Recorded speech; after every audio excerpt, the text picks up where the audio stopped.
Hello friends, welcome back to English Karkalam. இன்னைக்கு நம்ம வீடியோல is and are இத ரெண்டையும் ஒரு சென்டென்ஸ்ல எப்படி மிஸ்டேக் இல்லாம யூஸ் பண்ணலாம் அப்படிங்கறதை நம்ம ஒவ்வொண்ணா பார்க்க போறோம். and நான் உங்களுக்காக சில எக்ஸாம்பிள்ஸ் இங்க கொடுத்திருக்கேன். இப்போ இந்த இடத்துல என்ன வரும் அப்படிங்கறதை நீங்க கெஸ் பண்ணுங்க. The water blank cold. இப்போ இங்க என்ன வரும்? ட்ரை பண்ணுங்க பார்க்கலாம். Yes. Yes. The water is cold. இங்கே ஏன் நம்ம யூஸ் பண்ணியிருக்கோம்? இதுக்கான எக்ஸ்ப்ளனேஷனை அப்கமிங்கில் பார்க்கலாம். நெக்ஸ்ட் ஒன் பாருங்க. Everyone blank playing. Everyone are playing அல்லது everyone is playing. Yes. எவ்வளோ பேர் இஸ் கரெக்டாக சொன்னீங்க? உங்கள் எல்லாருக்கும் ஒரு big applause. Everyone is playing. இங்கே எதுக்காக நம்ம இஸ் யூஸ் பண்ணியிருக்கோம்? இதை ஏன் அப்படின்ற ரீசனை கெஸ் பண்ணி வைங்க. நீங்கள் எவ்வளோ பேர் கரெக்டாக கெஸ் பண்ணி வச்சுருக்கீங்கன்றதை நம்ம அடுத்த எக்ஸ்ப்ளனேஷனில் பார்க்கலாம். Our team dash leading. Our team is leading. And next one பாருங்க. Bread and butter. Bread and butter is enough for breakfast. Bread and butter is enough for breakfast. Okay, இப்போ இதுக்கான எக்ஸ்ப்ளனேஷனை இப்போ நம்ம ஒன் பை ஒன்னாக பார்த்துடலாம். இப்போ நம்ம is எங்கெங்கெல்லாம் யூஸ் பண்ணலாம் அப்படிங்கிறத பார்த்துடலாம். பொதுவாக நம்ம இஸ் எங்கெங்கெல்லாம் யூஸ் பண்ணுவோம்? he, she, it இதுக்கெல்லாம் தேர்ட் பர்சன் சிங்குலராக இருக்கக்கூடிய இந்த சப்ஜெக்ட் எல்லாத்துக்குமே நம்ம இஸ் யூஸ் பண்ணுவோம். இது நம்மளுக்கு காமனாக தெரியக்கூடியது இல்லையா? ஸோ அதை தவிர்த்து வேறு என்னென்ன இடங்கள்லாம் நம்ம இஸ் யூஸ் பண்ணலாம் அப்படிங்கிறத பார்த்துடலாம். ஃபஸ்ட்டு பாருங்கள் சிங்குலர். சிங்குலர் அப்படின்னா என்னங்க?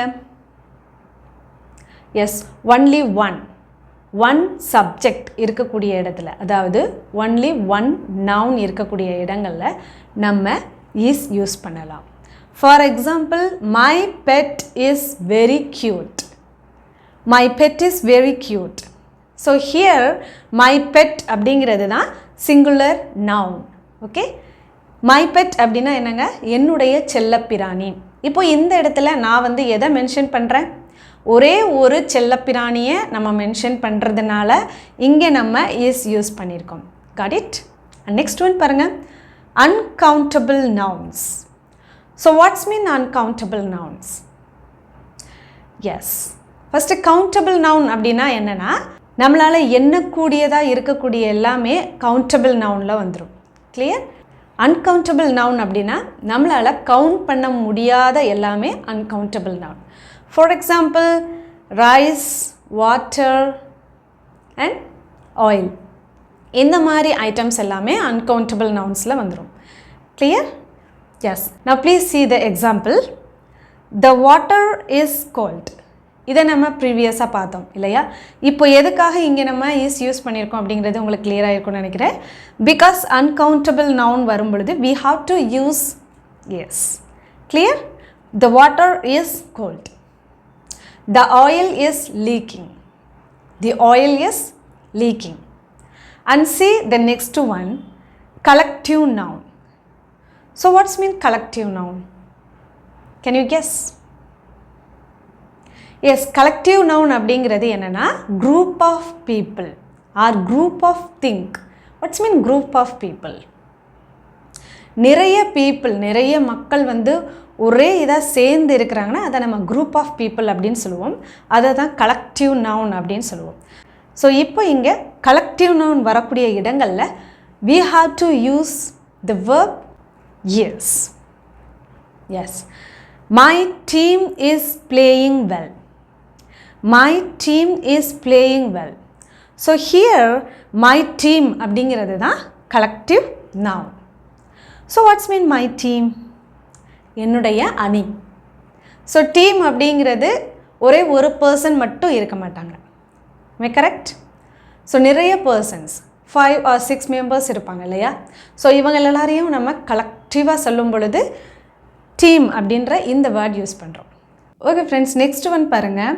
Abstract nouns. So what's mean abstract? Abstract noun அப்படிங்கிறது we can feel but we can't see. What's that meaning? நம்மளால உணர முடியும் ஆனால் நம்ம கண்ணால் அதை பார்க்க முடியாது. அந்த மாதிரி இருக்கக்கூடிய nouns எல்லாமே abstract noun. For example, education is very important. So here we can say education. Education அப்படிங்கிறது கல்வி இல்லைங்களா? ஸோ கல்வின்னு சொல்லலாம் but we can't see that. So இந்த மாதிரி நவுன்ஸ்க்கெல்லாம் நம்ம இஸ் தான் யூஸ் பண்ணணும்.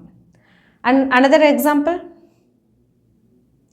obedience is a great quality, good quality. So obedience அப்படிங்கிறது ஒழுக்கம் இல்லையா? ஸோ ஒழுக்கம் அப்படின்னு நம்ம சொல்லுவோம் but we can't see. So இந்த மாதிரி நவுன் எல்லாத்துக்குமே நம்ம என்ன யூஸ் பண்ணணும்? இஸ். அண்ட் நெக்ஸ்ட் ஒன் பாருங்க, material noun. What's mean material noun? Some objects. For example iron, metal, gold, இந்த மாதிரி இதுக்கெல்லாம் நம்ம இஸ் யூஸ் பண்ணலாம். For example bread is sweet. Bread is sweet. So here bread is a material noun, so we use yes. And another example, where enna sollalam material noun? Iron is a hard metal. Iron is a hard metal. Iron அப்படிங்கிறது இரும்பு. So இரும்பு அப்படிங்கிறது material noun. Clear? And here confusions. So நம்மளுக்கு sometimes இந்த இடத்துல is தான் வருமா அல்லது ஆர் தான் வருமா அப்படிங்கிற சில கன்ஃபியூஷன்ஸ் இருக்கும். ஸோ அதுக்கு சில வேர்ட்ஸ் இங்கே நான் எழுதி போட்டிருக்கேன். ஸோ இதெல்லாம் எப்படி நம்ம யூஸ் பண்ணலாம் அப்படிங்கிறத பார்க்கலாம். Every one, everybody, no one, nobody, somebody. இந்த வேர்ட்ஸ் எல்லாத்துக்குமே we have to use yes. Why? Because every one அப்படிங்கிறோட மீனிங் என்ன? ஒவ்வொருத்தரும் இல்லையா? ஒவ்வொருத்தரும் அப்படிங்கிறப்பயே அந்த இடத்துல நம்ம ஒன்லி ஒன், ஒவ்வொருத்தரும் அப்படின்னு சொல்லி நம்ம செப்பரேட் பண்ணி சொல்கிறதுனால it's a singular. So we have to use S. Everybody, same meaning. Everybody, no one, ஒருத்தர் கூட, ஒருத்தர் கூட இல்லை அப்படின்னு சொல்லுவோம் இல்லையா? சம்படி, யாராவது ஒருத்தர் அப்படின்னு சொல்லுவோம் இல்லையா? சம்படி, யாரேனும். கிளியர்? ஸோ ஃபார் எக்ஸாம்பிள் பார்க்கலாமா? Every one is playing. Every one is playing. ஒவ்வொருத்தரும் விளையாண்டுட்டு இருக்காங்க. Everybody is லாஃபிங். Everybody is லாஃபிங். No one is coming. No one is coming. Nobody is coming. Somebody is coming. Somebody is coming means யாரோ ஒருத்தர் வராங்க. No one is studying. ஒருத்தர் கூட படிக்கல. Nobody is coming. ஒருத்தர் கூட வரல அப்படின்னு சொல்லுவோம் இல்லையா? Nobody is coming. Somebody is coming. What's that meaning? Somebody is coming. யாரோ ஒருத்தர் வராங்க. So somebody is coming. So இந்த words எல்லாத்துக்குமே we have to use yes. And see another confusions. Luggage, suitcases, maths, physics, economics, one of my friends. So இங்கே எல்லாம் நம்ம is use பண்ணலாமா are use பண்ணலாமா? Is. Luggage is. Suit அப்படிங்கிறது is a plural. So we have to use are. எதுக்காக நம்ம லக்கேஜ்க்கு is use பண்ணணும்?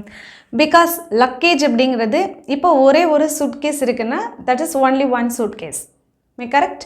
So here lots of suitcases, lots of நம்ம என்ன செஞ்சு வச்சுருப்போம், பேக்ஸ்லலாம் எடுத்து வச்சுருப்போம். அது எல்லாமே சேர்த்து நம்ம எப்படி சொல்லுவோம்? Luggage. So for that we have to use is. But here suitcases அப்படிங்கிறது என்ன? ஸோ நம்ம ஒரு சூட்கேஸ் மட்டுமே எடுத்து வச்சுருக்க மாட்டோம். சூட்கேஸ் மட்டும் நம்ம மென்ஷன் பண்ணும் பொழுது suitcases. So that is plural form. We have to use are here. So next one C maths, physics, economics. So most of the people என்ன செய்வாங்க, here the word ends with yes. So we have to use are அப்படின்னு சொல்லிட்டு என்ன செஞ்சிருவாங்க, are use பண்ணிடுவாங்க. But that is wrong. Clear? So we have to use yes. Max is very tricky. Max is very tricky. Physics, yes. Physics, yes. Economics, yes. And see here, one of my friends is absent today. இப்போ இங்கே என்ன use பண்ணலாம்? Any idea? Friends, see here the meaning for this sentence. One of my friends. So maximum நிறைய பேர் என்ன பண்ணுவாங்க, இங்கே friends பார்த்த உடனே ஆர் போட்டுருவாங்க. May correct? இப்போ எதுக்காக இங்கே நம்ம ஆர் போடக்கூடாது? Because one of my friends, என்னுடைய நண்பர்களில் ஒருவன், என்னுடைய நண்பர்களில் ஒருவன். அப்போ இங்கே நம்ம ஒன்லி ஒன் ஃப்ரெண்டை தான் மென்ஷன் பண்ணியிருக்கோம். என்ன சொல்லியிருக்காங்க, one of my friends is absent today. என்னுடைய நண்பர்களில் ஒருத்தன் இன்னைக்கு ஆப்சென்ட். ஸோ ஒன்லி ஒன் பர்சனை தான் நம்ம மென்ஷன் பண்ணுறோம். So we have to use here S. Got it? இப்போ நம்ம ஆர் எங்கெங்கெல்லாம் யூஸ் பண்ணலாம் அப்படிங்கிறத பார்க்கலாம். ஸோ ஆர் பொறுத்தவரையும் இஸ் மாதிரி நிறைய கன்ஃபியூஷன்ஸ் இருக்காது. It will very simple for you. So we will go with are. Plural nouns. Plural nouns. Plural noun அப்படின்னா என்னங்க? நிறைய பொருட்கள், நிறைய பீப்புள் இருக்கக்கூடியதை தான் நம்ம ப்ளூரல் அப்படின்னு சொல்லுவோம் இல்லையா? இஸ் வேர்டு யூஸ் பண்ணுறதுக்கு நம்ம சிங்குலர் நவுன்ஸ் பார்த்தோம் இல்லையா? My pet is very cute அப்படின்னு பார்த்தோம். ஸோ இங்கே ஆர் யூஸ் பண்ணணும் இல்லையா? So my pets are very cute. My pet அப்படிங்கிறது சிங்குலர், மை பெட்ஸ் அப்படிங்கிறது ப்ளூரல். பிகாஸ் இப்போ என்னுடைய செல்ல பிராணிகள். ஸோ செல்ல பிராணிகள் அப்படிங்கிறதுனால plural noun. So we have to use are here. See the next one. The dogs are barking. நாய்கள் குரைத்து கொண்டு இருக்கின்றன. நாய்கள் குரைத்து கொண்டு இருக்கின்றன. இது dog மட்டும் இருக்குன்னா we have to use here yes. The next example. My father and the doctor are busy. என்னுடைய அப்பா மற்றும் டாக்டர் ஆர் பிஸி. இப்போ இந்த இடத்துல ரெண்டு பேரை மென்ஷன் பண்ணியிருக்காங்க இல்லையா? ஸோ அதனால் இங்கே ஆர் யூஸ் பண்ணியிருக்கோம். என்னோடய அப்பாவும் பிஸியாக இருக்காங்க, டாக்டரும் பிஸியாக இருக்காங்க. So are. இப்போ நம்ம இஸ் அண்ட் ஆர் இது ரெண்டுக்கும் காமனாக யூஸ் பண்ணக்கூடிய அண்ட் கன்ஃபியூஷன் ஆகக்கூடிய இந்த வேர்ட்ஸுக்கு என்னென்ன யூஸ் பண்ணலாம் அப்படிங்கிறத பார்க்கலாம். This blank a ball. This எங்க நம்ம யூஸ் பண்ணலாம்? If the object is near of us, ஒரு ஆப்ஜெக்ட் நம்மளுக்கு பக்கத்தில் இருக்குது அப்படின்னா அப்பம் பொழுது நம்ம this யூஸ் பண்ணலாம். ஸோ இதை நம்ம சிங்குலருக்கு தான் யூஸ் பண்ணுவோம். அதனால் this is a ball. This is a ball. That blank a toy. இப்போ இங்கே என்ன யூஸ் பண்ணலாம்? Okay, that is a toy. Why we have to use here is? Because this and that இது ரெண்டுமே நம்ம சிங்குலருக்காக மட்டும்தான் யூஸ் பண்ணுவோம். ஏன் அப்படின்னா this அப்படிங்கிறது பக்கத்தில் ஒரே ஒரு பொருள் இருக்குன்னா நம்ம this யூஸ் பண்ணணும். that அப்படின்னா நம்மளை விட்டு கொஞ்சம் தொலைவில் ஒரே ஒரு பொருள் இருக்குதுன்னா நம்ம that யூஸ் பண்ணலாம்.